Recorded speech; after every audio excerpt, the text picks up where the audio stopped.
All right, hi everybody, Chris Petri here. Thanks so much for coming by. We have a great video for you today. We're actually going to cover the two main techniques and methods of watercolor, the Alla Prima method and the glazing method. These two methods are the main methods that all professional watercolor artists use, even beginners, intermediate artists, as well as the top professionals today, and even the old masters that painted many hundreds and thousands of years ago. They all basically use one of these two methods, the Alla Prima method and the glazing technique. Basically, we'll cover here how you're going to do each one, how it works, and the main goal here is for you to learn how to do each one independently. So you're going to practice each one of these methods independently from one another, and then eventually after some time when you memorize how to do each one, then you're going to use those in your main techniques and your main methods of your watercolor so that you can come up with some beautiful results. So I know you will create some absolutely incredible paintings by just using these two style techniques that we're going to cover in this video. So stay tuned. We'll be right back and we'll get started, okay? We'll be right back. Okay, everyone, thanks for coming by. We're going to get started off here with, we're doing some new extreme beginners videos. We're trying to keep everybody that's just starting out here on my channel. If you've stopped by, this is Chris Petri. I'm really grateful that you're coming by my channel. It's all about watercolors here. We do everything in the watercolor medium. You know, sometimes we'll do a little variation. We might use some ink and wash. We might do a little bit of pen and wash. But everything really watercolors. So if you're really enjoying watercolors and you want to kind of stick with that, or if you just want to, maybe you're an oil painter and you want to learn some techniques on watercolor, this is a great channel to come by to just visit in, and you subscribe. This way you get all our videos each week as they come out. I'm making new videos each week, new content. So all my work is always fresh here on YouTube. I'm always doing new things, and again, glad you're coming by. So for the extreme beginners, I always want to kind of start off. I don't think I've touched on this yet, but I might have talked about it, but I really want to make it real clear so you just have a really good vision going forward for your watercolors. So usually when you're going to do a watercolor painting, you're going to sit down, you have a photograph you love, you have a nice scene you're sitting in front of. Maybe you're in a park and you're maybe going to do a drawing and a painting in a park of a beautiful setting. You might see like a pond or some little ducks walking across the grass, whatever it is you're going to paint. Doesn't matter. You could be working from your iPhone, your iPad, your computer, whatever you're working from. When you're doing your watercolor painting, drawing and painting, you can do basically two techniques that are really the main techniques that all watercolor artists will use. And you'll see if you go and you look on YouTube and you search out all different kinds of watercolor artists and you're watching them all paint, they're usually going to use one of two methods. So usually they're either going to go with the number one, the glazing technique, which is basically, not to make things complicated, but yeah, each watercolor artist will mix their techniques around and do different things when they're painting a painting. I give you that. But for the most part, you will see kind of predominantly two techniques. One is called the glazing technique, and the other one is the Alla Prima technique. We're going to cover in this video what these two techniques are, how you can use them, and what I say is, from my perspective, I think, and I try to encourage all of you, try to learn both of these techniques independently, and if you learn both independently from each other, eventually you'll use both of them all the time, and you'll mix and mingle them as you need to, as you're doing your paintings, which will give you a huge advantage. Some people might learn the glazing technique, and that's all they use, and that's all they do. And that's fine. I'm not complaining if anyone's going to just take one technique and run with it and just go with it and not do anything else. But you'll find all the real top pros, they're using glazing and Alla Prima all the time within their paintings.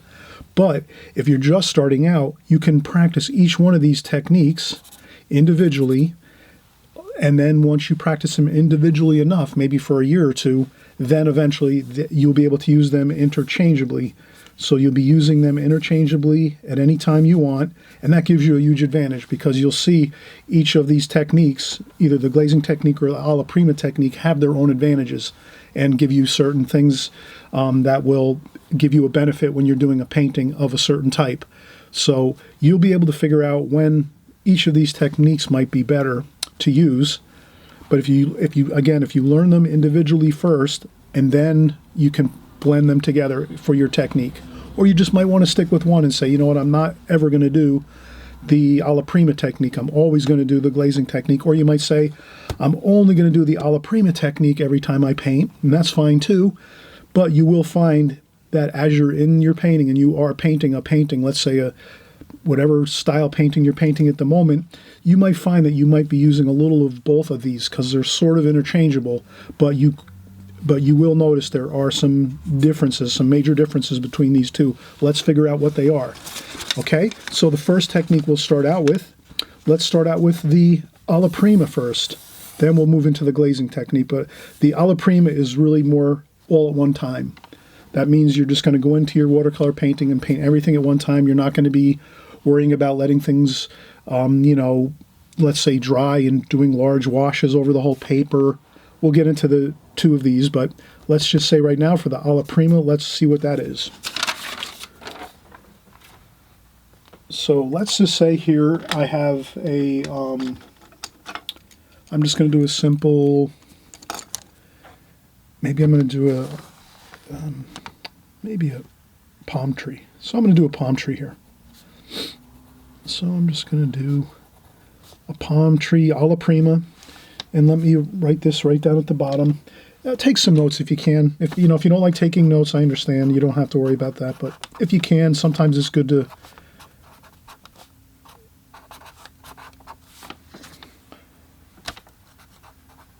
It's up to you how much detail you want to really get into. But even just watching this video, you'll learn a lot from it. And then you can also even write it on the bottom too. We could just put down, right on the watercolor paper, Alla Prima method. And this is something where you can take this painting you do, as we're working on it here, you can join right along with us. You're doing it with us here. We'll do this painting, a palm tree, in the Alla Prima method. And then as you do this, I think I just was a little bit out of the screen there. I apologize for that. I'm sorry. I'm trying to get that. Okay, so that's on the tape with magic marker, and then I put some Alla Prima method on pencil on the paper, on the watercolor paper. So you can actually, once we're done with this exercise, and again, you're doing this along with me here, you stop and start your video as you need to keep up and do everything as we're going. And then you can, and then after that, at the end of this video, or when you're finished with both of these paintings, Alla Prima and the glazing technique painting, then you can set that in a folder. Set it by your art table, wherever you have your art supplies. If you put your art supplies in a bin in between when you're working once a week or every couple of weeks, or if you're working every day, you might have it on your desk, whatever it is. Maybe you keep these two paintings as a reminder that you're going to be using mostly one or the other of these techniques, and then you kind of know, okay, maybe this painting, let me look at it, let me look at the picture I'm working from or whatever you're working from and say, yeah, I think it's a better painting to do in the Alla Prima method. So we'll talk about that in a little while, but right here, we're going in and we're doing I'm doing a contour drawing basically, and it's a simple tree here with a little shadow underneath the tree, and it's a palm tree, and we're having a good time at this, and it's real simple kind of, right? We're just doing a trunk of a tree there. Maybe there's a sidewalk over here kind of trailing off into the distance, and we can maybe do that. And maybe there's a sidewalk here, and maybe there's some grass over here. So maybe this is the sidewalk. I'll put a couple lines there for the sidewalk. And then we'll just do a couple indications of a palm tree like this. Some branches and then some lines for the palms, just so we get we'll do this in the watercolor paint, so we don't have to draw in every detail with a pencil. Here we're just using our pencil to get the general idea of where the branches are going to be. Does that make sense? So I'm just getting the basic flow of the branches as they go around on this palm tree like so. And then from there you paint the rest. So you're going to paint most of it. You're not really going to draw a picture of a palm tree and then fill in the pencil areas where you've drawn. You're just giving yourself some basic general idea of where things are, and that's about it. And then there we go. So we have a nice palm tree here. And we're doing it in Alla Prima all at one time. We're painting this whole painting in one time. We're not doing any kind of overwashes or anything like that. We're just doing this all at one time. Let's get our brushes here. We have our paints ready to go. So I'm going to clean up my palette a little bit maybe. It's always good. It's always good to remember to keep your palette clean. Always wash your palette up a little bit. You have a paper towel. You go in. This was leftover paint from my last video. So I'm going to just clean up the palette a little bit, wipe it up with a damp paper towel. This way our new colors we're going to mix are not going to be tainted by muddy looking paints. And there we go. It doesn't have to be perfectly clean, but enough where the majority of the paint is removed. Now we have our brush. We have two brushes. This comes with our paint set. As you know, if you've bought the Prang set, which I think is a great bargain for $5 or $10, you get a beautiful watercolor set. Semi-moist paints. You have a water spritzer bottle. You spritz these paints 5 or 10 minutes before you start painting, and they juicy up nice, and you have plenty of gorgeous washes of color and paint. So again, this brush comes with the paint set. We can get some really nice fine details. We'll use this. I'll put this over here. And then I have another additional brush. I like to use the number 6 Simply Simmons. And this is just a real nice brush. I got this online too for $4 or $5. It's a bargain.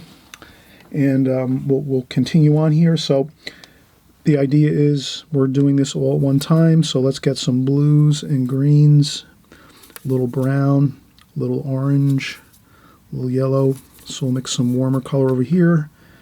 And then some of our blues. We have like a green, like a viridian green looking color.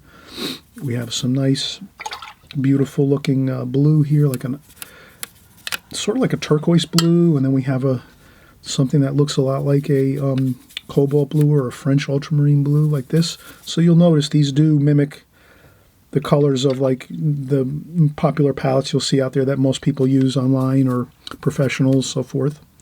All right, so we're going to get a nice gray color if we add a little green, brown and yellow and orange over here. Then when you mix some of that blue into that, you get a nice grayish color. So that's what we want to do. Let's get a little grayish color here. And this is what we're doing. We're actually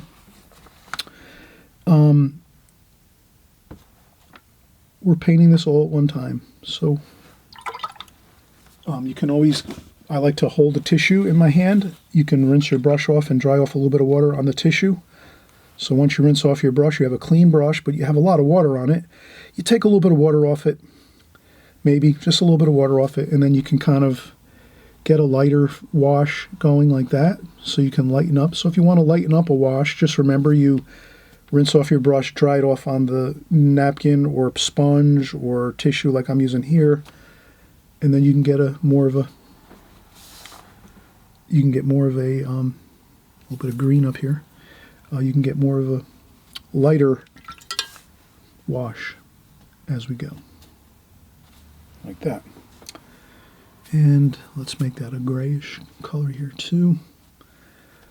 So, and I'm going to make this a little wider down here. You can, if you see something that you've drawn in pencil, but you need to go a little larger on something, you can just paint it. So I painted right over my line and made something a little larger than I need to, or a little larger because my pencil line was too thin. I made the trunk of the tree too thin down here. So you can paint things in as you go. Okay, so we're moving right along here, and again, we're painting this all at one time. We're just starting in a spot, the bottom of our tree trunk, and we're going as we go. We can add a little orange maybe in there, a couple little spots of color, interesting color. And let's get a little darker, maybe a purplish blue. So I'm going to use some blue and purple. And let's have a little shadow there. And maybe we'll even add a little bit of turquoise green to that shadow color, like that. And that'll be the tree shadow. You don't have to, shadows are usually very free looking, right? So we do that.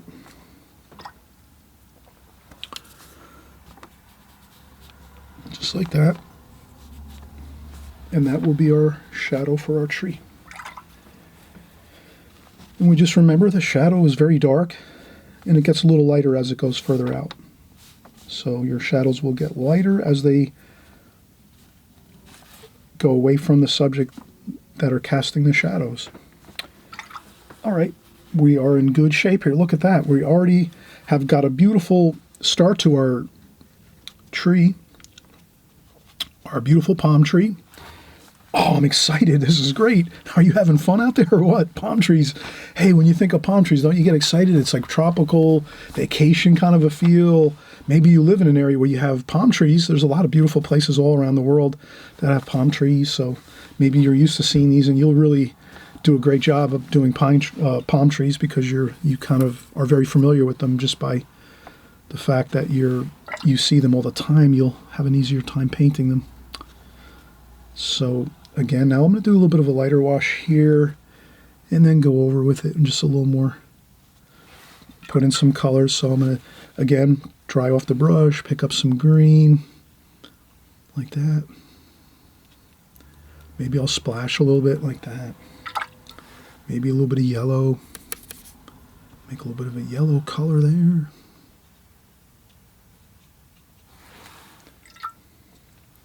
And I'm having a good time with this, not stressing at all.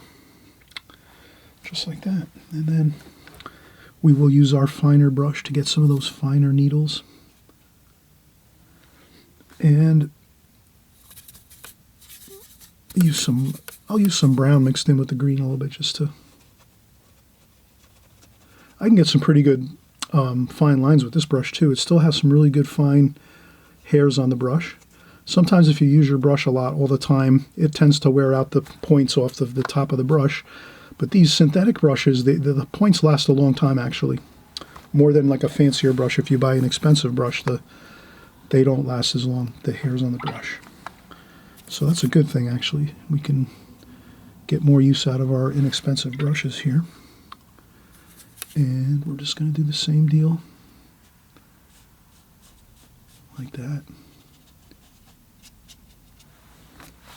Have fun with it. Don't worry. Don't stress over it.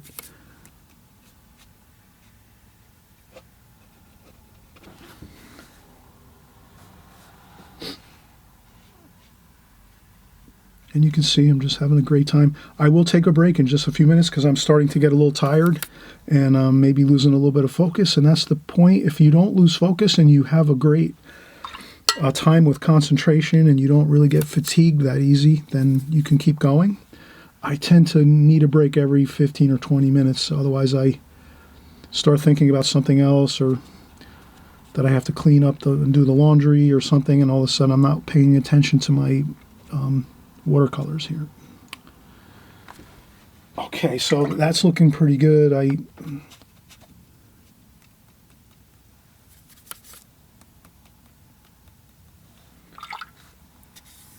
Pick up some more. So I just want to get some splashes on here.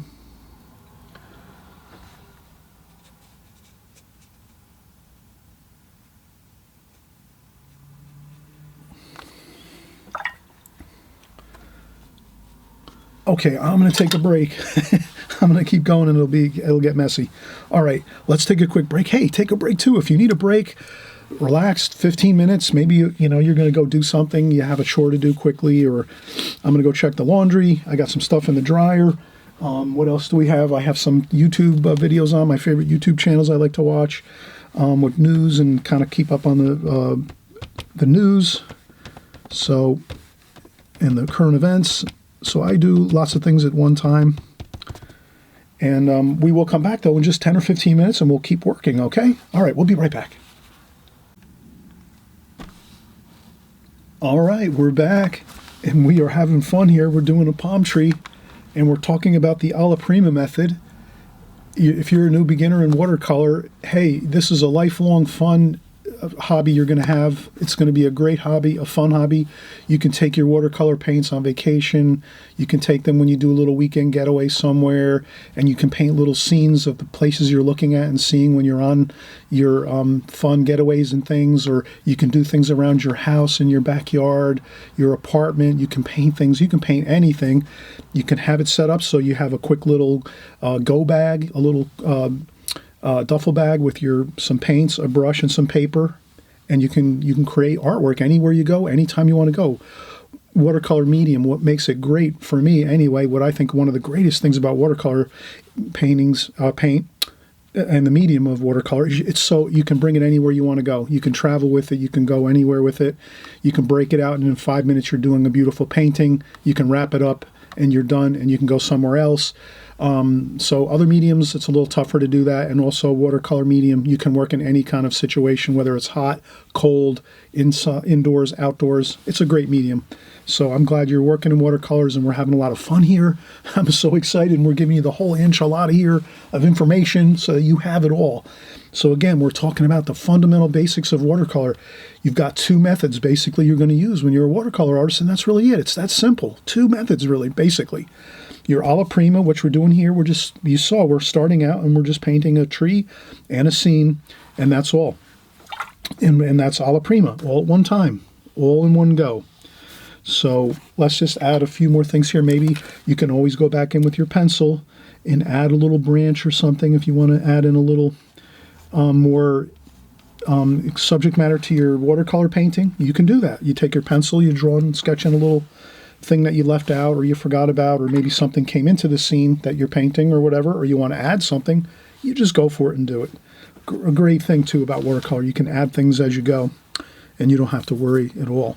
So let me just add this in, and you can see I'm picking up all the colors we've been using, the browns, the yellows, the oranges. That's over here, brown, yellow, orange, and then we mix that with some really nice blues and greens, and that gives us our grayish colors, which look really good. And let's do that. Let's get some greens and blues going. And let's do that. And you can do some splashing as you go. We will do more splashing as we go here. And then we'll do some more of this. You can load up your brush. You can load up your brush with color and water. Have a little bit of fun. Maybe you have a little drip spot you want to have there in your watercolor. You just add some extra water like that. Let it flow on the paper.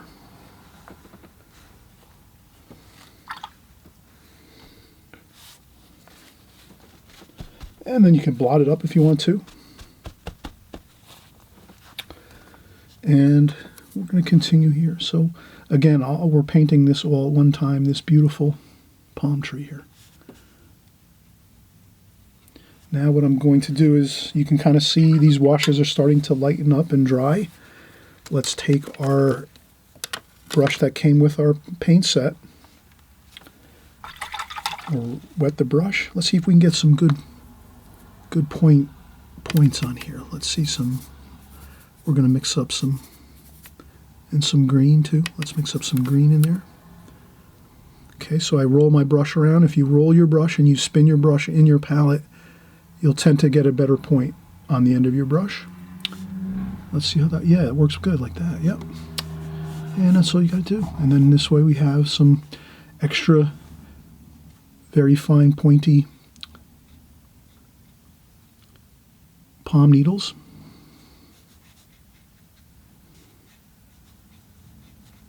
Like so. You don't have to do them everywhere. Here and there is better. You wouldn't want to just do 50 of them like this, 1, 2, 3, 50, 20, 30, 40, 50. Maybe you do like 1, 2, 3, skip a spot, do another couple over here, skip, leave some, don't do any over there. That is what looks good, is when you kind of make things not so predictable. Kind of mix things up all the time. Think of mixing things always and changing things around.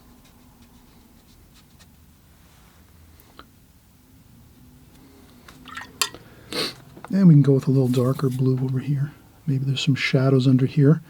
And you can do some shadowing. Do some purple and blue and get some darker shadows under your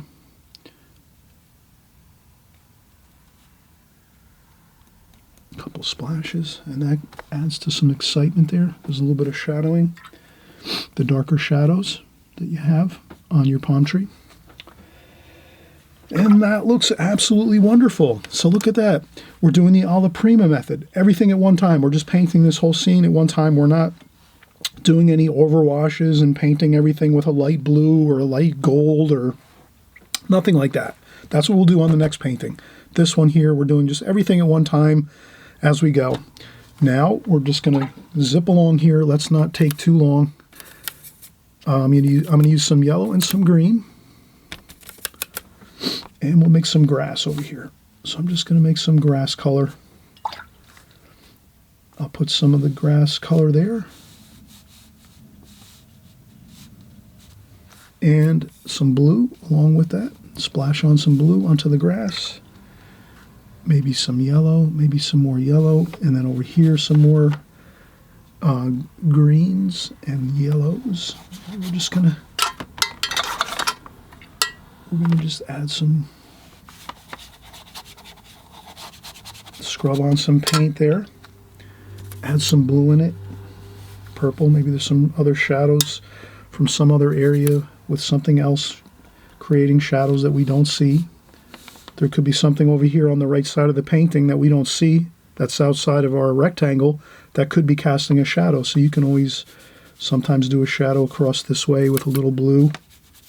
There could be a tree over here, on this side over here. So you can mix and mingle some things around. There's some more.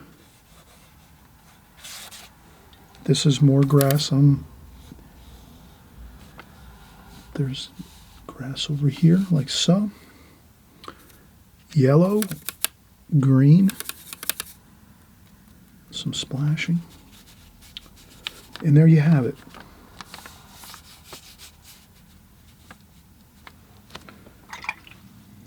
And we have a sidewalk here.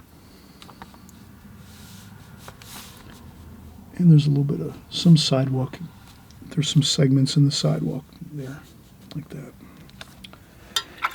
And let's leave that just the background. We don't have to let's not get too concerned with the background. Let's do a little sky wash. And again, alla prima, you're just going to do your sky last. Be very careful though. You don't want to get too much mixing and mingling of your sky wash into your beautiful palms that you just created. Does that make sense? So when you're doing your sky wash, if you're doing alla prima method, so the alla prima method is you're doing everything at one time, you're painting the whole scene, but you're not necessarily, you're probably leaving your sky wash for last if you're doing alla prima, because the sky wash is maybe not as a prominent feature in your painting, but it is there, and there's some color in the sky, and you want to get that in. But this is a point where you wouldn't want to take a lot of sky wash and blend it into your palm tree. You want to just gently move some of your sky wash colors in between the leaves and the palms and the needles, just so you can kind of have that feeling of, yes, there's a sky back there, and there is some sky wash, and it's meeting up with the, but it's not where I'm just haphazardly painting wash all over the palms. That would ruin it. It would probably smudge everything. You don't want that. And you can also tap up a little bit of paint off your sky wash. If you find it's starting to reactivate the paint you already painted, does that make sense? You know, keep an eye on things. If you see some things getting a little out of control, you can always get a tissue and blot up some paint or some color to, you know, make things look a little better. You're going to need to use all your resources you have. You know, you have tissues, you have paper towels, you know, you can use these things to help you as you paint your painting, and you keep an eye on things. If you have to blot up some paint, some wash, you do it. And there you go. There we have it. Maybe a couple more splashes maybe there, here and there. If you don't like a couple splashes, you can lift the ones you don't like. leave the ones that look better, and you have it. All right, beautiful. This is what we were looking for. The Alla Prima method, painting everything at one time. You're generally going to start with your prominent features in your painting, a tree, a car, a building, whatever it is, and then you work from there, and then you do your supporting actors. Let's say if you have this is your movie you're making, this is your play you're creating, your tree is your main actor, and then when you're doing that, yes, you can, at the end, you can put in your, some supporting actors and actresses around your painting, but your main actors you're going to put in first, alla prima. You're doing it all at one time, so you're going to do all your most important information first, your subject matter first, then you go in and you add in your very minimal touches of your sky wash, or you might have some other information in the background you can add in. But for the most part, I'm happy with this. I think it looks good, and I've kind of got the point here to ensure that you understand there's the two methods. This is the alla prima, where you're just starting out painting your main subject matter, and then from there you can go on to, we'll do the next painting, which is the glazing technique, and you'll see how that differs from this one. So if you practice them separately at first until you get a good handle on each one, then you can interchange them both. I hope you'll stick around for the next part. It's going to be just in a few seconds. I'm going to take another break. We'll get the next side of the painting prepped, and then we'll get going here. Okay? All right, we'll be right back. Okay, hey, we're back here, and I'm going to actually walk you through what I do here on my art table, so you can kind of see some of the inside information here of what I'm doing on my channel here and what I do on my work table and so forth. This might be interesting for you. You can always fast forward if you're not interested in what I'm doing here as far as adjusting my paper and what I'm doing. But, I don't know, maybe some of you want to start your own YouTube channel. And if you do, you'll have to deal with these kind of things that I'm dealing with right now, which is, all right, now I have to reset up my setup here. This painting is completed, so I'm just going to lift up my palette, and I'll move that out of the way. And what I'll do is sometimes I will mark with my pencil on my art table right exactly where my other painting was. So it was right there, and it was right here. And this way I know I set up my camera to paint this section with the palette here. So now when I lift up things and I go to put them back in place with a fresh piece of paper, I'm right in the same spot I need to be. So I'll just lift up the tape here. So now I'm just going to peel off the tape. I'm lifting up this paper. I covered this side of the paper, so I have a fresh, clean piece of paper over there. And what I'm going to do is transfer this side of the paper over to the right, and we'll see how that goes. So basically I'm going to remove this tape from this paper here.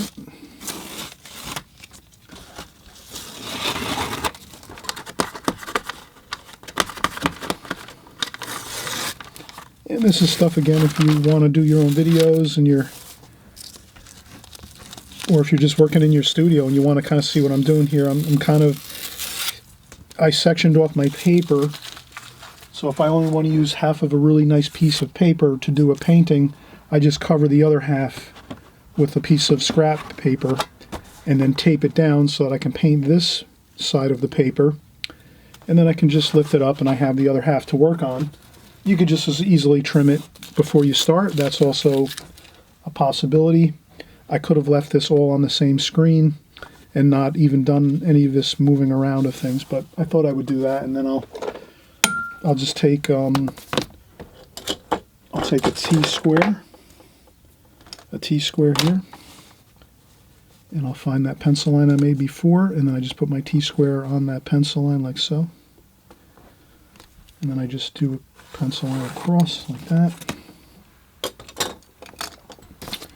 and then I'll just trim this one here, and this will have for our, you could have this in a little manila folder if you want, or you could just put this on the side of where you work for your art table, or wherever you work, however you do your artwork. You keep this close by and you say, this is my alla prima method, and when you look at this you'll remember back to how we did this. We painted the tree first, got all the details of the main subject matter, the palm tree, and then we just added in our sidewalk and grass and some sky wash behind here, but it was all done at one time. We didn't do any kind of fancy glazings or over washes, and so that's the Alla Prima method. You just start somewhere, the main part of your subject matter. You start with usually the darkest darks, or the medium tones, and you just keep working, and you eventually finish up with your lighter washes. So we'll set that aside, and now we'll bring this over here.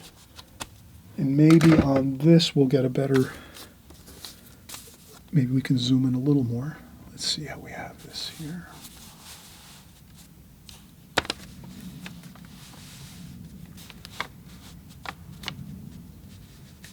Let's see how much I can zoom in. All right, that looks pretty good. So here you can see I zoom in a little more. I get a little more interesting subject matter in the camera. And we're going to do what we always do. We'll take some artist tape. I use the manila looking, it's the like a light tan manila artist tape for the camera when I'm doing videos, but you can really get some great artist tape at the big box stores where you buy all your paints and hardware and all the things you would buy. The big box stores have these trim tape. So this is painter's tape. You get it in the painter section of the store, wherever they sell the paints. You just go there and you'll find there's a big rack of all the different kinds of paints, and they have this really wonderful painter's tape, and it's green. They also make it in purple and yellow, and you just have to really look at it closely, because sometimes some of them might be more tacky and might rip up the paper a little more. So the green and the yellow and the purple are the softer tape that's not going to tear up your watercolor paper. Just for a note of, this is the purple tape and the green, and there is a yellow tape too. I don't think I have any close by here, but yeah, the green and the purple or the yellow works great. And this is 3M tape, and also frog tape. There's another brand called frog tape. I think this is the frog tape, the green, and 3M makes the purple, and I think the yellow, which are excellent tackiness, perfect for taping up your watercolor paper to make a nice border around your paintings, and it won't tear up your paper. So we're going to continue. I use the manila tape because it looks better on camera, less distraction to you. So I try to make my watercolor videos look really good for you, so you're not getting distracted by different color tapes and all that. So this is what we have here. And now we're going to do the glazing technique. So we'll start out by saying that, again, there's two different types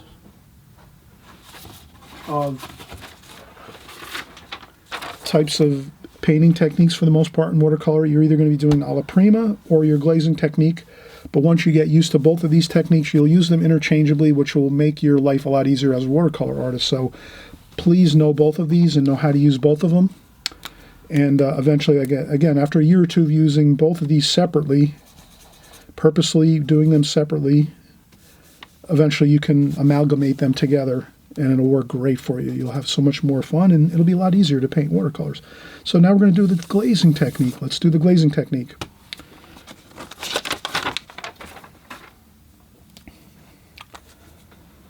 And we'll put down here on our paper. Again, we can save this paper and say, okay, this is the glazing technique. Glazing technique. And then we have this, we can save this for ourselves. We could put the date, 2022. All right, now we'll try to figure out something.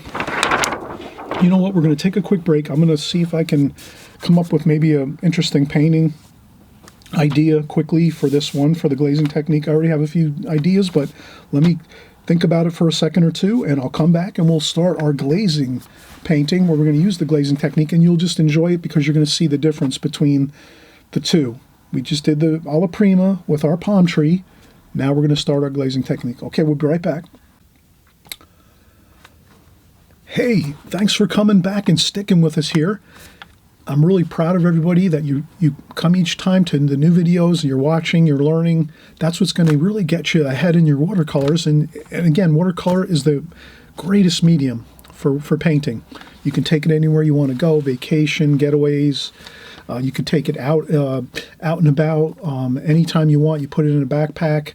You can sit with it in your lap, a little sketchbook, and you do a little couple sketches, and you can paint. It's so much fun. So you're always going to have it with you. You can do it anytime you want. If you get bored, if you go on vacation, if you visit with family and you're getting bored, you can do some drawings or sketches. You have a sketchbook with you all the time.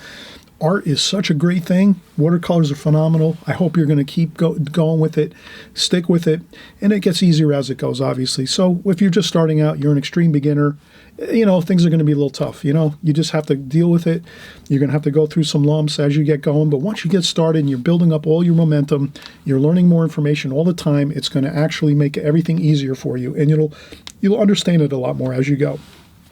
So we're doing the glazing technique we talked about before in this video. I wanted to make sure, starting out, if you're new at watercolors, you're going to have basically the two methods, the glazing technique and the Alla Prima.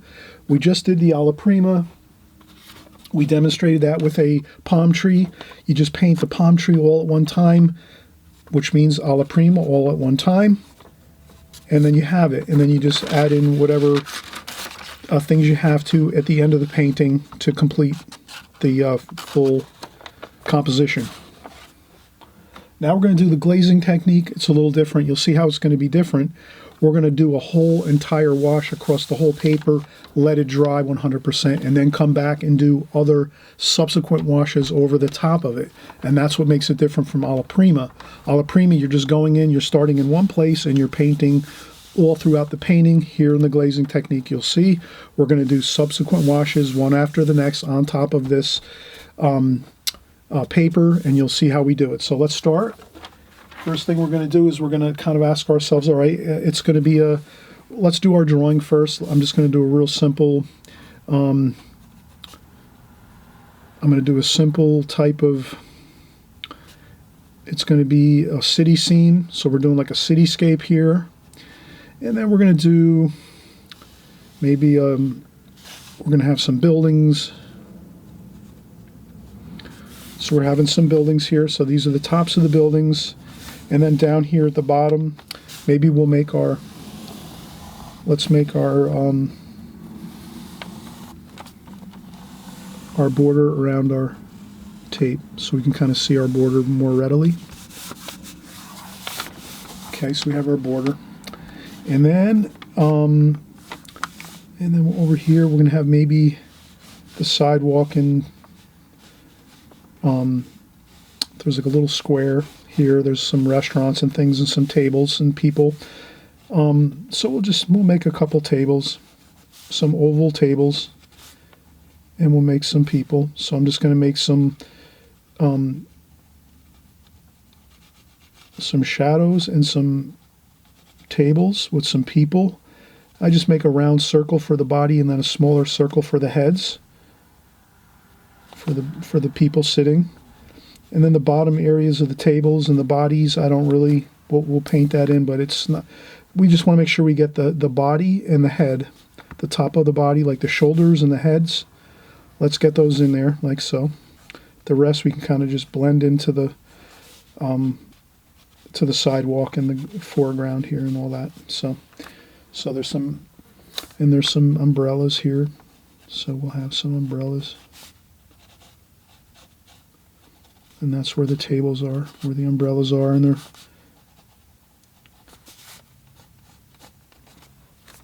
okay. So we're just doing a very loose feel for a streetscape where we're having lots of excitement. There's all kinds of great things going on. Restaurants cooking beautiful meals, people out having it's a sunny day. Maybe it's around late afternoon. People are having dinner, enjoying a nice beer, some wine, some really delicious food, maybe some sodas and iced teas, whatever people like to drink. And then we have let's do a couple canopies over here.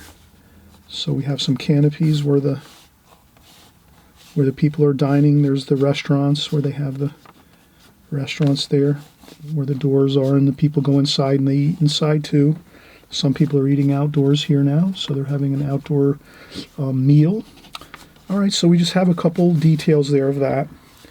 And then maybe a few more canopies over here.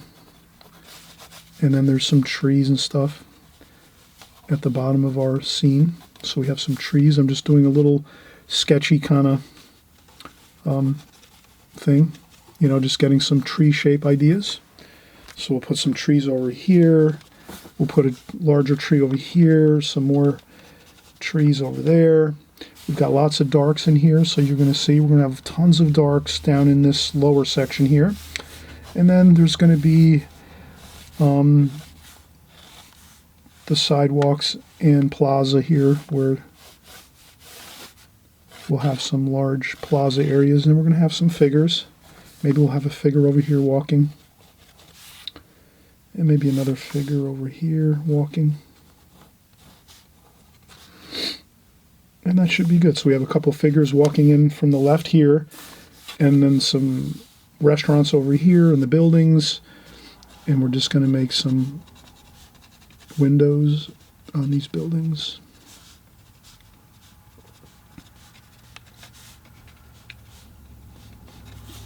And there's some interesting windows over here on this side of the building. And then up here, same thing. This building's closer to us, so we're going to see more of the details of the windows up here. And we just kind of keep working with the idea of some windows and some ornate stonework on the building, some bands of stone, like that. But again, we're just covering the glazing technique here, so we're just going to kind of show you the basic idea of it. So we're not going to get too involved with the composition of what we're doing here. We're just going to kind of show the basic ideas of the glazing technique, the basic process we're going to do for glazing. Okay, so that's the basic drawing of it. You don't have to get this involved. You can do something much more simple. That's fine too. But you can kind of see what I did here is quite simple. Sort of like a larger building, and I can even draw it on some scrap paper here,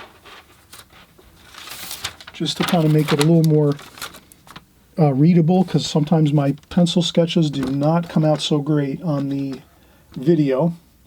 So if I cover this with the Sharpie marker, so essentially, you know, we did the rectangles, so this is more of a portrait vertical styled painting.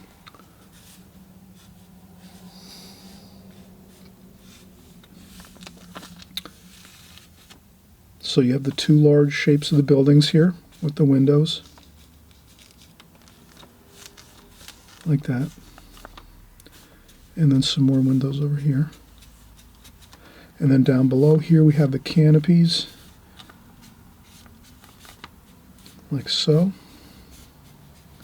So we have some canopies, and then we have some oval tables, and then we just make some shapes of figures. We'll paint those in, but just people having lunch, and they're sitting, and then there's the tables and the shadows, and you don't really have to do much with the bottoms of the legs and the bottoms of the tables. You can cover that all with shadow, and you'll see how we do it, but for the most part, again, we're just doing the tops of the heads and the bodies for the tables, and there's some some triangle shapes for the umbrellas over the tops of the tables. And this is maybe early evening, very early, late afternoon. Everyone's having a wonderful time at the end of the day, having some meals, and you can kind of talk to yourself and have a fun time thinking of the scene and make little stories up in your mind. It's fine. You just have to get excited about it and think of the cool colors. And then here we're just going to do a larger shape here with a head and shoulders, and then another maybe shape here with some shoulders and head and shoulders and legs. And then over here. So we'll have two figures, And then some smaller, very, very small figures here, having lunch and dinner. And that's all. And that's the drawing, basically.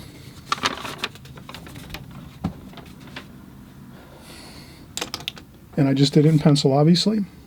Now, before we go on, let's take a quick break. I like to take breaks, as you know. If you've been watching me for some time, you'll always know I'm taking breaks between 15 and 20 minutes. I usually take a break, so that's what we're going to do now. I'll clean up my palette a little bit, and then we'll get started with the painting. And we're going to, again, do the glazing technique, and you'll see how the glazing technique is very effective for a scene like this. So we'll be able to do this scene very quickly. We'll get it done with beautiful washes of color, and you'll kind of see how it all works together as we go. Okay, so we'll be right back. All right, we're moving right along here. Let's clean up our palette a little bit. So we did our first painting, of course. That was the Alla Prima painting with the palm tree. Now we're just going to wipe up the palette, get some of the colors up that we used before. We might use some of the same colors. Maybe we might not use all of them. So I just do a quick cleanup. Doesn't have to be perfect. Just the majority of the paint comes off. And then we're going to get into the first wash, the first glazing. So this is where the glazing technique comes in. Glazing technique is you're going to want to do a light wash over the entire paper and let it dry for maybe a half an hour to an hour, sometimes a little more. If you have a blow dryer, you can blow dry it off, quicken the process so that you can start back in again and start working on your second glazing over the top.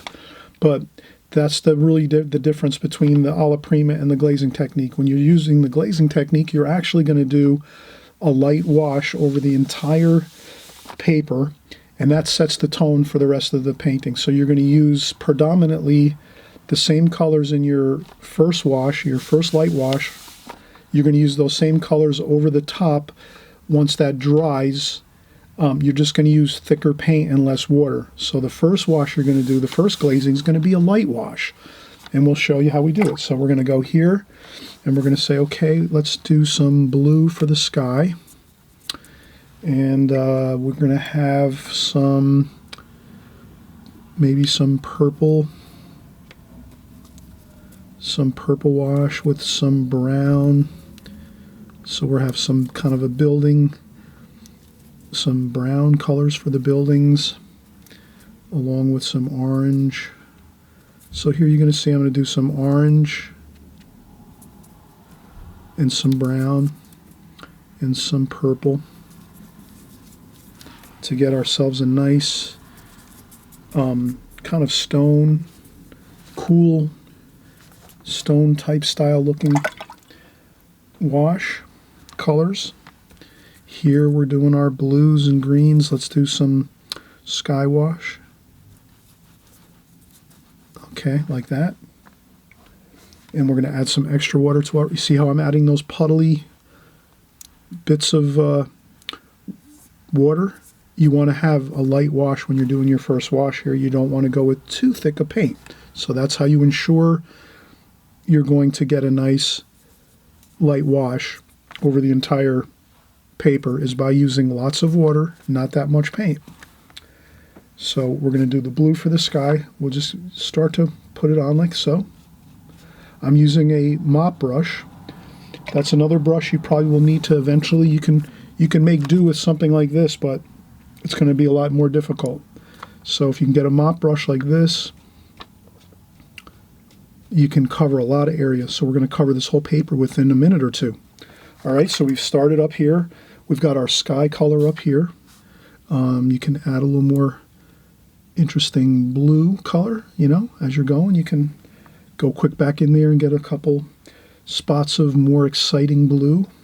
This blue here is a little more grayed down, which we saw here. Then we're going to go with some of this purple and brown for the building colors. And again, you're not worrying too much about the boundaries of your washes. You're just getting that light wash on. This is going to dry a lot lighter too. So just so we kind of see, we're going down the way here with our wash.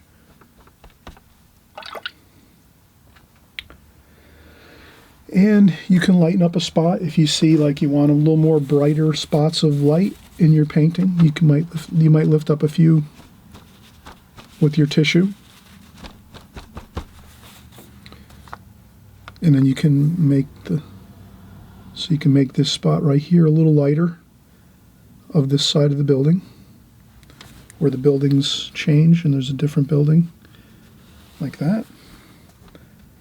And there's some pretty light looking awnings, so you can lift up some paint off the awnings if you see you want to have your awnings a little more brighter in color and darkness and lightness.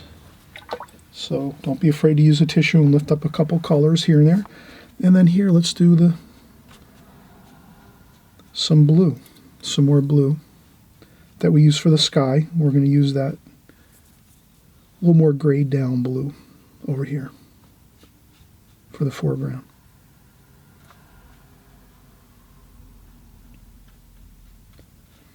And that's the glazing technique. This is considered a glaze, where you glaze the whole way down the paper.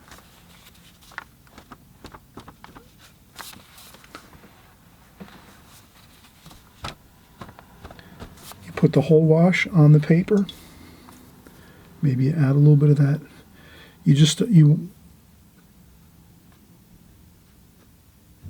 There we go. Once you put that wash on, you don't want to really go over it anymore. So you just really want to do the wash one time with your mop brush, or you can use a larger brush, whatever you can use for your brush. But if you have a larger mop brush like this, you can get a lot more paint on really quickly, because that's what you kind of want to do. You want to get this wash on fast, and then you just let it set and let this dry 100%. And again, if you want to use a blow dryer, you can blow dry this and get it real dry quickly. I'm going to let this dry naturally maybe. Maybe I'll use a blow dryer a little bit too, but we'll come right back. But this is basically the glazing technique, the heart of the glazing technique. Your first wash is a light wash, lots of water, not too much paint. So we use some purple and some brown for the building colors. Not too much paint, lots of water. And you get that first light wash on, and then we're going to go over with darker washes, and you'll see how we're going to do that next. But we have to let this dry again 100%. So you want to, if you don't have a blow dryer, you're going to want to leave this for a couple hours, probably 2 hours. If it's the winter time, it might take a little longer than 2 hours. If it's summertime and it's really hot out, it might dry faster in wherever you're working. But for the most part, let this dry at least an hour or more. The main thing is you want to make sure it's completely dry to the touch. Okay, we'll be right back, and we'll start in with our second glazing, the darker glazings over the top of this one, okay?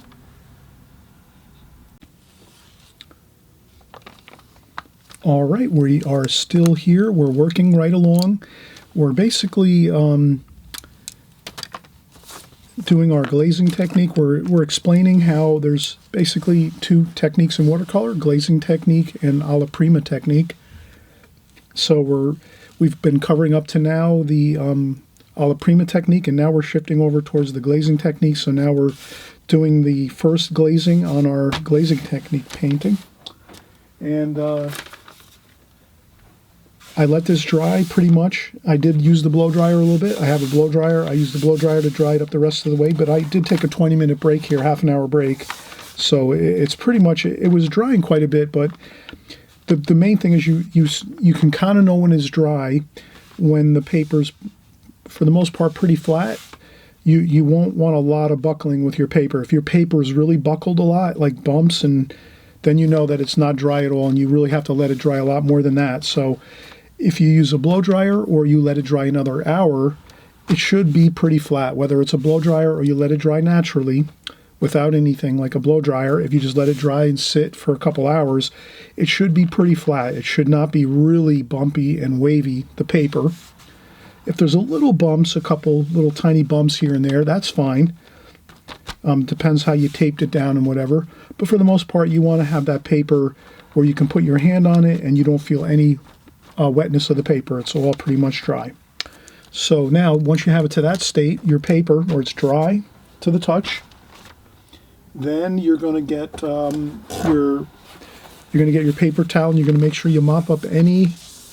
This is crucial. This is really important. you're gonna mop up any large puddles of water and paint from your first wash, your first glazing. You've got to make sure you get all of that out of your palette, because that'll just destroy your chances of getting some really beautiful darks in your painting. Because if your papers or if your paints are getting all mixed in with tons of water in your palette, you'll never have a good chance of getting rich, dark, beautiful, darker colors, because that water will just mix it down and make it watery. So that's why I say, once you're done with your first glazing, you use a lot of water. It's a light wash, so you use lots of water. Once you're done with that first wash and you're letting your paper dry, that's when you go in and you mop up all that water and paint right out of your palette and dry your palette out. Make sure you have no puddles of paint, no puddles of water in your palette. Crucial to remember, you have to have that really notated in some note paper and whatever you're doing, or if you can remember it, if you can just memorize it, it's fine. And then that's it. Now we're going in with the second glazing, the second part two, the second glazing. Now this glazing is going to be the darks of the painting and also the medium tonal values here and there. So you could use your mop brush again. So we'll use our mop brush again, and we'll do a little more of that same wash, brown and purple. A little bit of orange, a little bit of red. So we're going to want to get that warmed up nice. Purple, red, a little bit of red, a little bit of orange. Okay. And then we can start doing a little bit of the darker washes over here, where the trees are and so forth, and these darker areas. So that's where you're using your mop brush. These mop brushes, incidentally, they create nice points, so you can get really good sharp lines as you go. And then here we just mix it up. There's going to be some darker darks over here, but we're just sort of getting some medium tonal values going here. Sort of like, let's do some medium tonal values here. Get the paper wet. As we're going now, you can see we're making some wet marks on the paper, which is giving us some damp paper. And if we're going down in here with these medium tones, we can go over with darker wash, and that'll really look good if we can mix that in. So that's what we're looking to actually do, is we're going in with our medium washes first, like so, and we're going to start going over the top of these in just a second. So this is our second glazing, basically. The first one was really light. Now we're doing our medium and darks at the same time. So here you can see we're doing some medium tonal values, some medium tones, like so. And then there's also some shadows under the tables where the people are eating, like that. And there's some, we could put a little bit of like that there. Now we're going to go right in and get even darker yet. Let's get darker darks in. Let's do our blue, purple, blue, brown, red. And some more red. Let's make it some really warm brown, red, and dark blue, and purple. And let's see how that comes out. Maybe a touch of black. Just a little bit of black. You wouldn't want to do too much black. And then now, look at that. You just touch those darks, and you can see how that follows the pattern.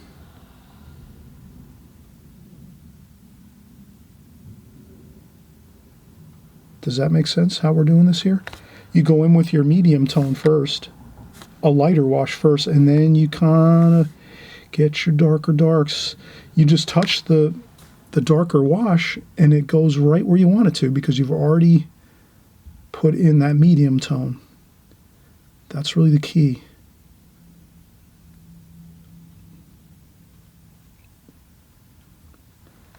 to get those darker washes in there. Fuse them in as you go. Okay, and then you have your tables here. And we have our smaller, finer, very, very fine brushes. We'll do some more details with all the figures on these tables and things, but there's some umbrellas there, like that.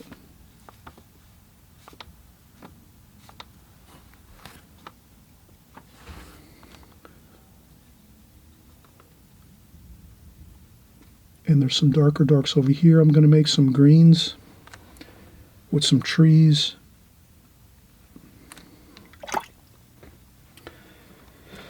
And then let's go with some greens for the trees.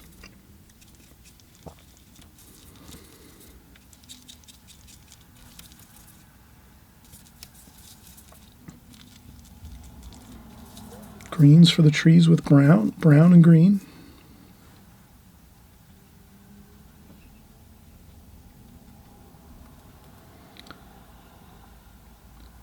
And there's some more trees over here, so we can just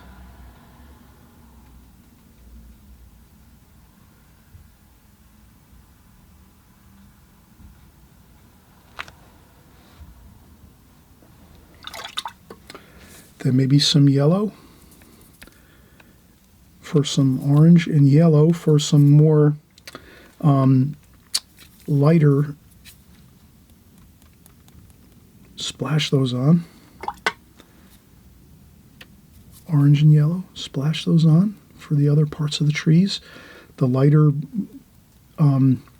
leaves and things, you don't want to go with a large brush like this and paint leaves. The leaves can be the splashing, so you make some splashing with the yellow and orange by just tapping your brush and getting a light wash and light representation of the leaves above. There you go. And you let it mix and mingle through there, like so. And as you leave everything like you have it here, we're going to have some more purple. Mixing up some purple shadow colors. So the shadow colors can go in now. So that might be some shadow colors coming across from the left. And there's figures here. Again, we're doing some figures. Some large figures in the foreground closest to us. Like that.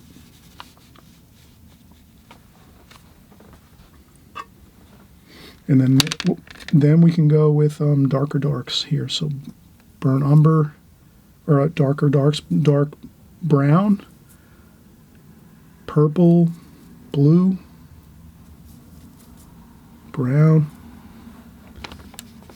There we go. And we get some darker darks for the jacket.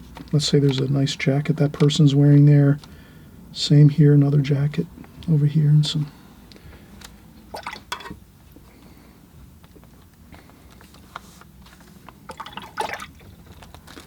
Then you can get some more washes up here just to darken it a little bit.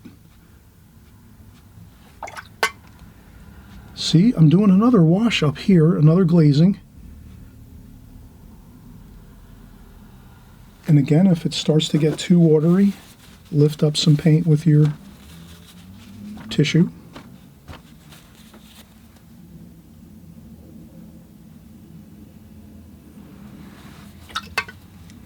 And let's go right up into there.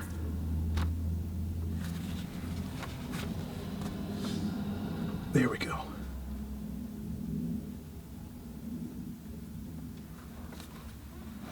So we're just fusing everything together in our second wash.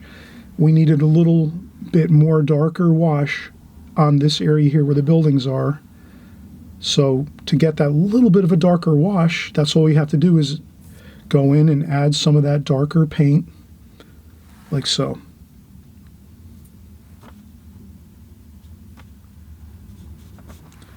Like that. And that's all we have to do.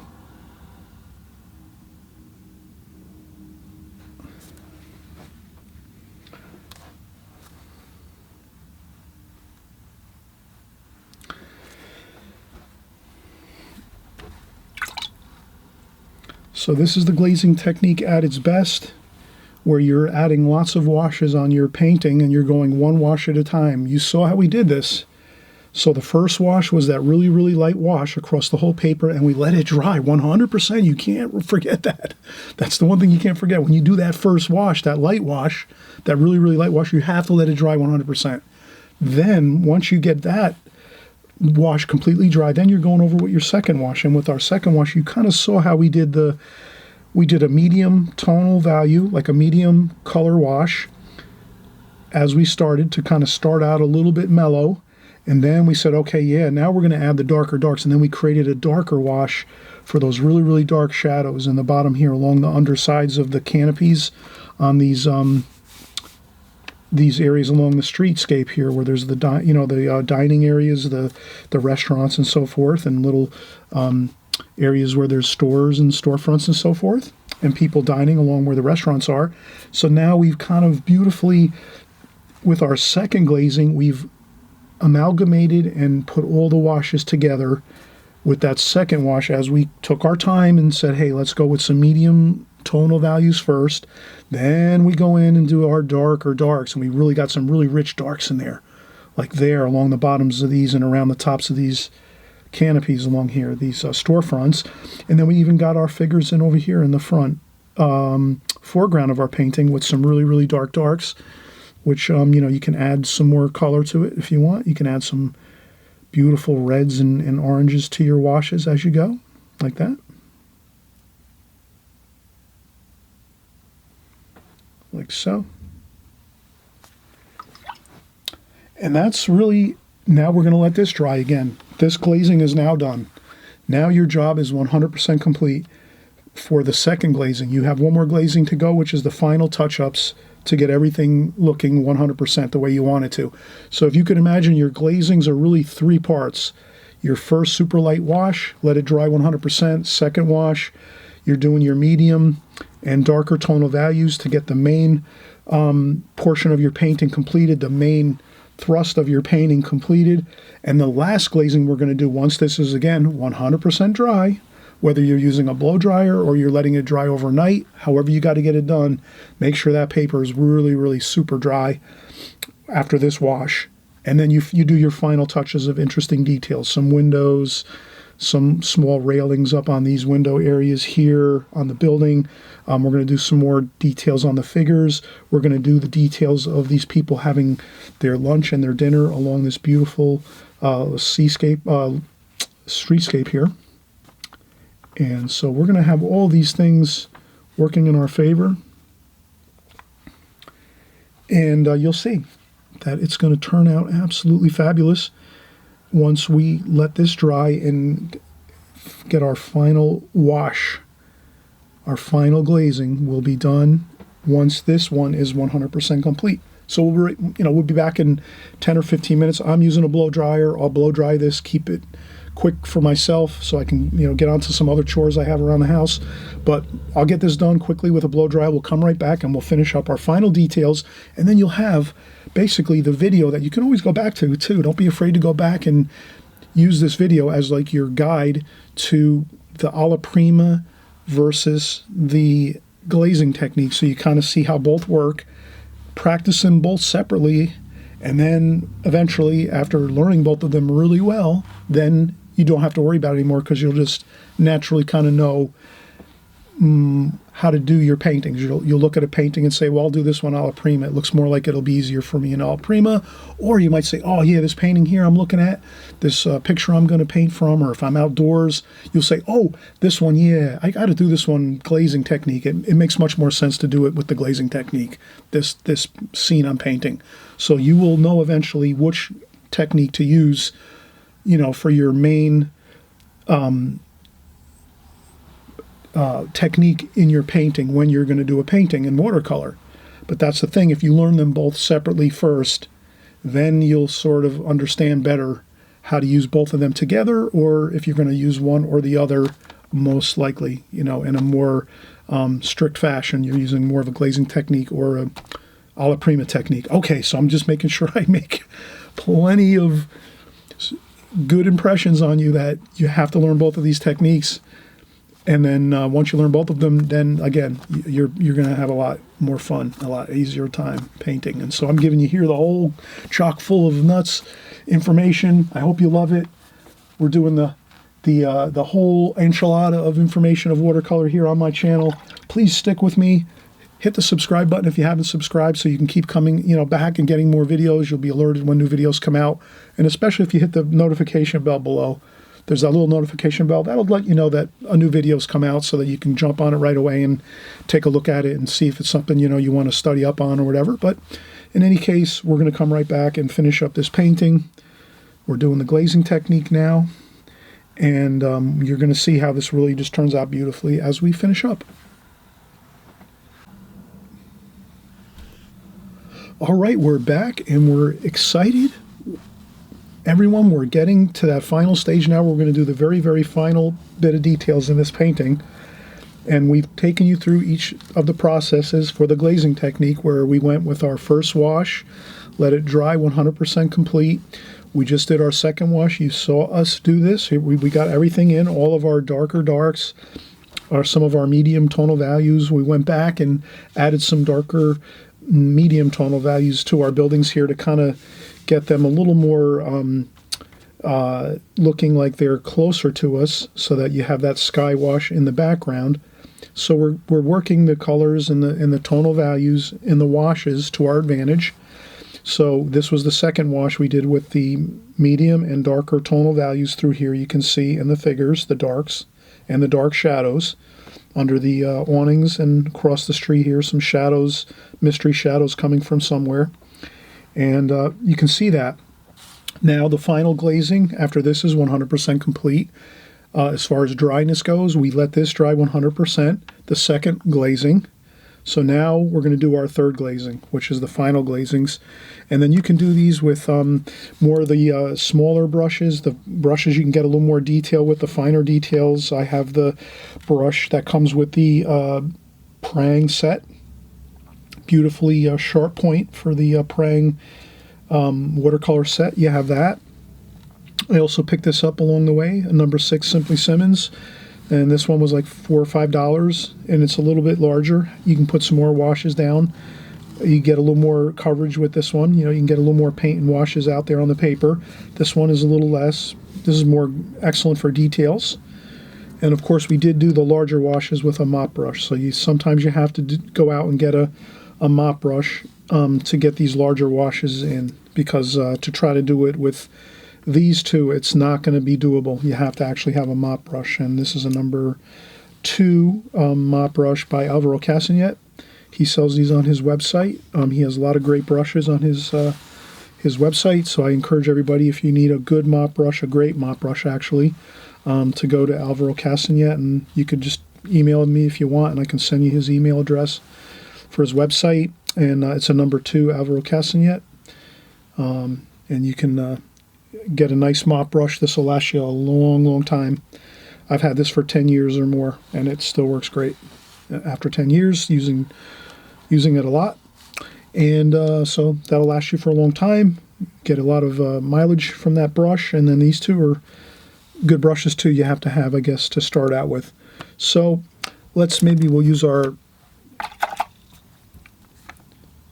we'll get our darks here. Now we have the same washes that we were using here. We still have in our palette. We want to keep those in the palette. And then we can just do some more finer details here. So I'm going to do some of the figures here. And then you can add in some reds and blues, whatever you want to do. Oranges to make some interesting bits of color.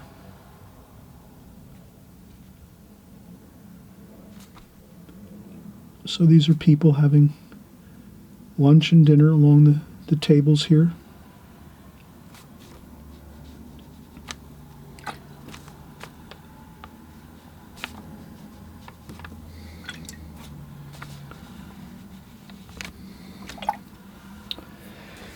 And you can add a little oranges and reds to the canopies.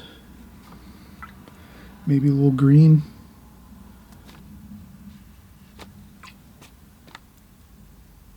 so you can change around the colors.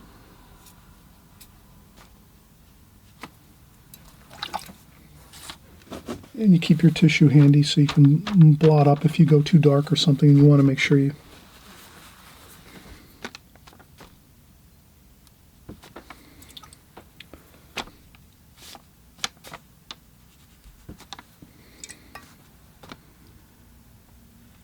And I'm just adding some wash to the canopies here. I might leave this one a little more.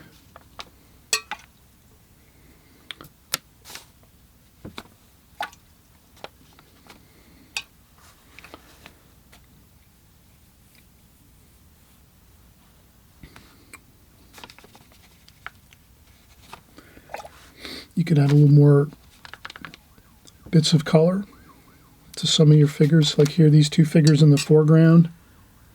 You know, I might make this figure with a black jacket, so I'll add some black paint. Like so. And just, I'll bring that black right down into the foreground there and into the bottom where his legs are. And, you know, you can kind of make up your own.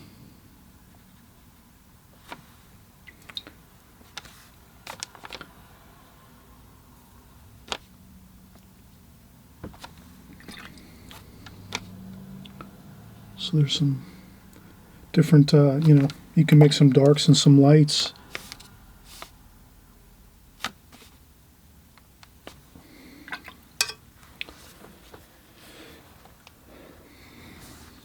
You could take some black, mix that in with some red, black and red. Kind of a warm black color. You can go under here and do some darker darks under here.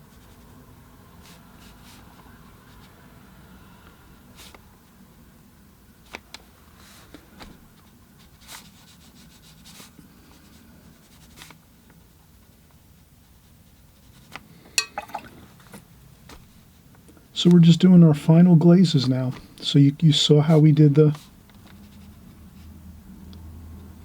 of the glazings we needed to get done.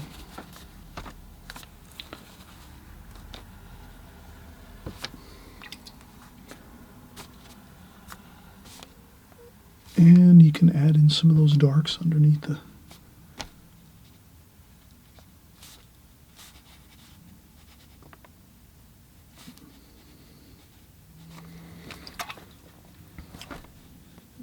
And if you'll see, this will all blend in once it dries, but you can actually blot it up a little bit too. But I'm just adding some some dark darks around some of the areas around these canopies and underneath them. So that's kind of like a darker shadow feel underneath the canopies.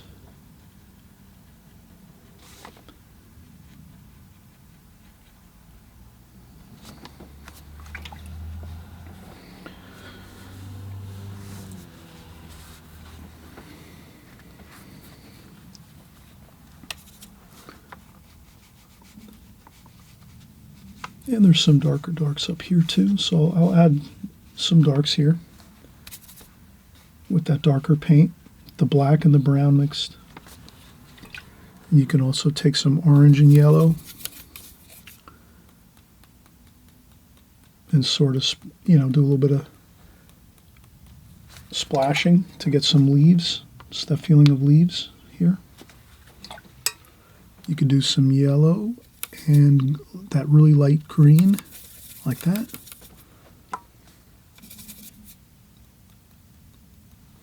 Some yellow.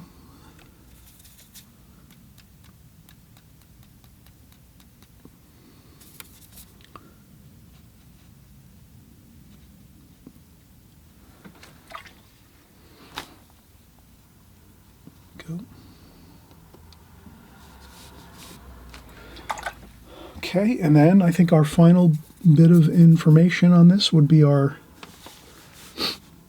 windows. So you could do your windows,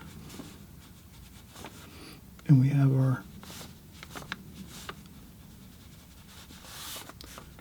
our railings. You can do some final details like that. Over here, it might be a little darker over here.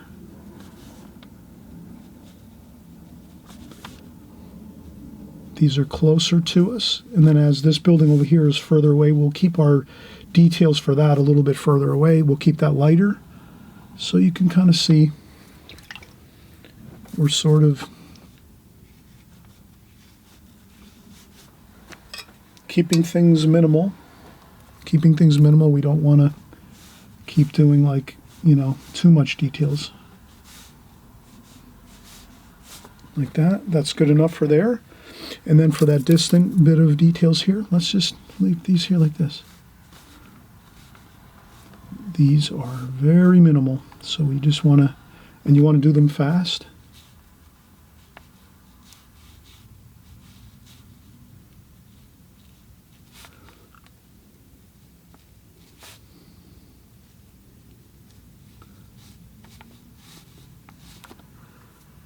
Up here, you might have some.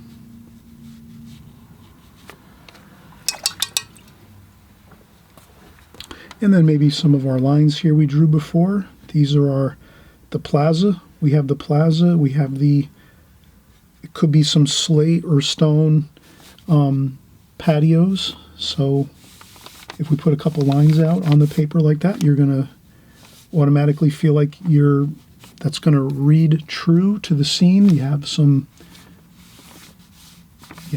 patio blocks, people going to and fro. And that's it. So that's a nice glazing technique painting. And again, we covered both the Alla Prima and glazing technique. And as you remember, the main idea is with your Alla Prima, you're painting everything at one time. You just go in there and you start painting your tree and you get everything in. And that's Alla Prima, all painting all at one time, your subject matter. And then here, what we showed was, here, the glazing technique is basically you're pretty much going in 3 goes as far as your glazings. You're going to do your first glazing super light, just a super light wash of color, blues and purples and browns, blue for the sky, and then purple and browns as you come down through here. Second glazing is you're doing your medium tonal values and then also starting your darks in here. And then your final glazing is doing your final touches of super dark darks and some accents of nice, beautiful, rich colors. We added some greens and some reds here and there, and some reds and blacks to our figures to make things a little more exciting and have more of a tonal value range. So we have our super lights in the background, and as you get closer to the foreground, you're getting darker darks and shadows and all of the interesting things that go along here in the cityscape here along here. People having dinner, lunch along this little street scene here, and you have your beautiful canopies here that are lit by the sunlight coming into the scene. So I think you'll see that a scene like this, a cityscape scene, you'd want to do in the glazing technique, because that's really, you know, kind of really, it works as an advantage to getting it really done beautifully and rendered beautifully. And then here, if you're going to do just one tree, maybe in the landscape, you know, maybe you're doing a couple type scenes where you're just going to have a few things like a couple trees or a tree or a house or a building, just one building. Maybe you're going to want to do it in an Alla Prima fashion where you just paint the subject matter straight away, start it out and get it done all in one go. And then, you know, you might add in a few little light washes here and there. So those are the two. I hope you really had a great time watching this video, and I hope I explained it in a way that you can really understand and see the two differences between Alla Prima and glazing technique. And I hope you'll practice each independently so that eventually when you're creating your paintings and you're out on location, or if you're painting from anything from photographs or online, you'll be able to look at your subject matter and kind of decide which technique you're going to use more of. And also too, once you get used to both of them, you can interchange them and kind of use them together in the same fashion. You can use both of these together as you go through your painting. So I hope you had a great time. We're going to be back soon. And again, please subscribe if you haven't subscribed, because we're going to be doing great videos like this going forward, month after month, week after week, month after month, and year after year. We're here. We're covering all your watercolor techniques, methods, and we'll see you on the next video.